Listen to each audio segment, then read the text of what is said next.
அண்மை செய்தியை பார்த்து வருகிறோம். கோவை மதுக்கரையில் கல்லூரி விடுதியில் மாணவரை தாக்கிய ஜூனியர் மாணவர்கள் 13 பேர் பெற்றோருடன் விசாரணைக்கு தற்போது ஆஜராகியுள்ளனர். நேரு இன்ஸ்டிடியூட் ஆஃப் டெக்னாலஜி கல்லூரி விடுதியில் பணத்தை திருடியதாக சீனியர் மாணவரை 13 ஜூனியர் மாணவர்கள் தாக்கியிருந்தனர். இது தொடர்பான கூடுதல் விவரங்களை செய்தியாளர் குருசாமியிடம் கேட்கலாம். குருசாமி, விவரங்கள்.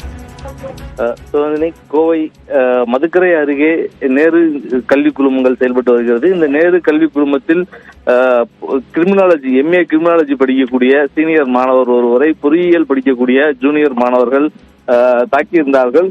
சீனியர் மாணவர் ஜூனியர் மாணவர்களின் அறைகளுக்கு சென்று பணத்தை எடுத்ததாக சந்தேகப்பட்டு இந்த தாக்குதல் சம்பவமானது நடத்தப்பட்டிருக்கிறது. இதனைத் தொடர்ந்து அந்த 13 மாணவர்களையும் கல்லூரி நிர்வாகம் சஸ்பெண்ட் செய்திருந்தது. இந்நிலையில் சஸ்பெண்ட் செய்யப்பட்ட 13 மாணவர்களும் தங்களது பெற்றோருடன் வர அறிவுறுத்தியிருந்த நிலையில் 13 மாணவர்களும் தற்பொழுது தங்களது பெற்றோருடன் காளியாபுரத்தில் இருக்கக்கூடிய NIT Nehru institute of technology கல்லூரியினுடைய வளாகத்திற்கு வந்திருக்கிறார்கள். தற்பொழுது அவர்களிடம் அந்த கல்லூரியில் விசாரணைக்காக அமைக்கப்பட்டிருக்கக்கூடிய குழுவினர் தற்பொழுது அந்த 13 மாணவர்களிடம் விசாரணை நடத்தி கொண்டிருக்கிறார்கள்.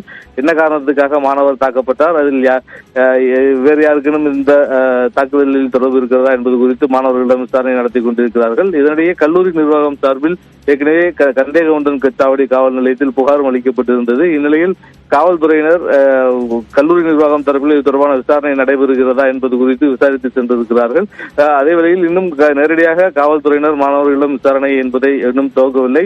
கல்லூரி நிர்வாகம் தற்பொழுது அடுத்த கட்டமாக என்ன நடவடிக்கை எடுக்கிறது, அந்த 13 மாணவர்கள் மீது விசாரணை கமிட்டி என்ன நடவடிக்கை எடுக்கிறது என்பதை பொறுத்தே அடுத்த கட்டமாக காவல்துறையினரின் நடவடிக்கை இருக்கும் என காவல்துறை தரப்பில் தெரிவிக்கப்பட்டிருக்கிறது. விவரங்களை வழங்கியமைக்கு நன்றி குருசாமி.